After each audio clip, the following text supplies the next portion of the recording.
في دعاء بسيط النبي علمه لينا بنفسه، بنقوله في كل صلاة. الدعاء ده هو الصلاة الإبراهيمية، واللي بيحصل بعد المداومة عليها مش طبيعي. أول قصة اتبعتتلي بتقول: أنا واحدة من الناس اللي كنت فاكرة إن الصلاة الإبراهيمية مجرد دعاء بنقوله في التشهد يعني وخلاص، لكن حكايتي بدأت لما الأطباء كلهم قالوا لي بكل صراحة: الورم كبير والحالة صعبة، وللأسف مفيش علاج في المرحلة دي. كنت بسمع كل كلمة من دول زي طلق النار. روحت البيت وقفلت على نفسي وبدأت أعيط، بعيط وبدعي.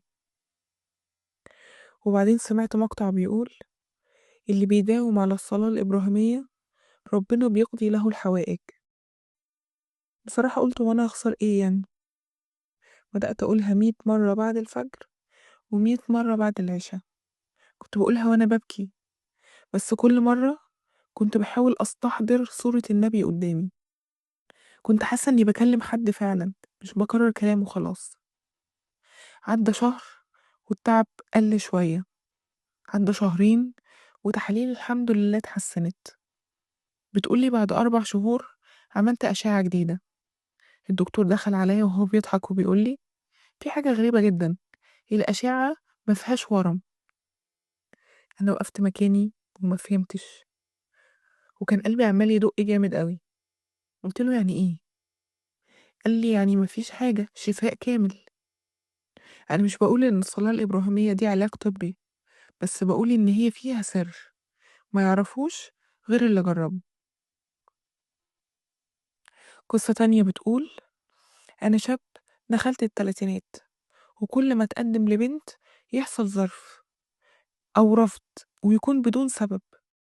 كنت بصلي وبشتغل ومفيش في حياتي تقصير كبير يعني، بس جوايا كان في وجع واستغراب ليه الموضوع واقف قوي كده.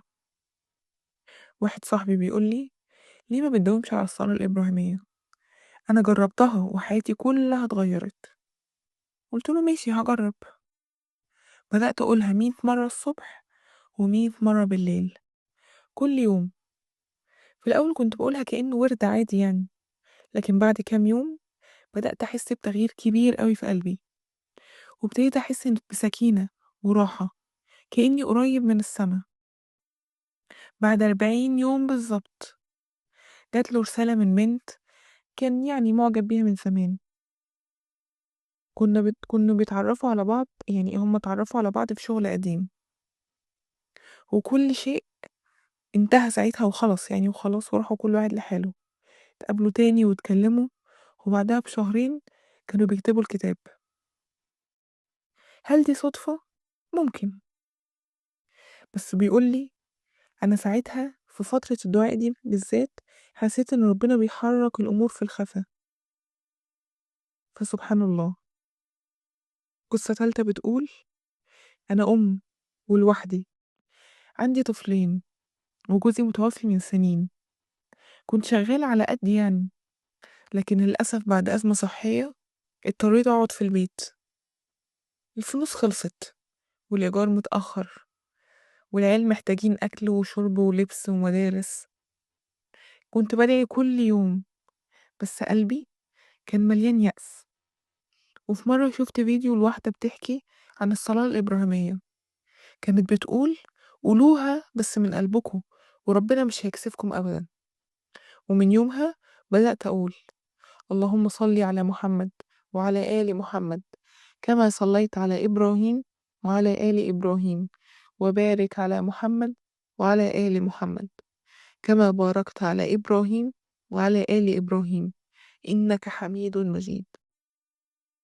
كانت بتقولها كل يوم 300 مرة، وكل مرة كانت بتقولها عينيها بتدمع، مش عشان هي حزينة، لكن لأنها كانت حاسة إن في حمل كبير قوي وسلمت كل الحمل ده لربنا. بتقولي بعد أقل من أسبوعين جات لها مكالمة من شركة كانت مقدمة فيها من أكتر من سنة. اتصلوا بيها وقالوا لها: احنا بنراجع الملفات القديمة ولقينا إنك أنسب مرشحة للوظيفة، والمرتب كان أكتر بكتير من اللي هي كانت تتمناه. يمكن ناس تقول اللي هي صدفة، بس قلبي كان بيقول إن ربنا لما حد يلجأ له على طول بيكون قدها. القصة الرابعة والأخيرة بتقول: أنا بنت عندي 25 سنة، ما كنتش فاشلة، بس كنت تعبانة قوي. كل ما أحاول أقرب من ربنا الدنيا كانت بتضيق أكتر، كل ما أشتغل الباب يتقفل، حتى كل ما أحب أتوجع وأتساب. عدى عليا يوم كنت قاعدة على الأرض في أوضتي ببص في الحيطة، وكنت بقول بوضوح: يا رب لو انت سامعني ابعتلي أي علامة إني مش لوحدي. وبالصدفة، أو يمكن مش صدفة، لقيت فيديو فيه بيقول: الصلاة الإبراهيمية مفتاح لأبواب مغلقة، قولها كل يوم وهتشوف. ما كنتش مقتنع، بس جوايا كان في حاجة بتقولي جربي. فأول يوم قلتها 50 مرة، كنت بقولها ودموعي على خدي، مش فاهمة حتى أنا بقول إيه، بس كنت حاسة إن في صوت جوايا بيطبطب عليا. كملت يوم ورا يوم، وفي اليوم السابع بالظبط صحيت على تليفون من مكان كنت مقدمة عليه من شهور، كنت ناسية حتى إني مقدمة عليه. المكالمة دي كانت وظيفة ثابتة ومرتب كويس جدا. بس ده مش الجزء الأهم. الأهم إني بدأت أحس إني حاضرة، إني موجودة، إني قلبي مرتاح ونفسي هادية. الانتحار نسيته، كأني ما كنتش يوم أصلا فكرت فيه.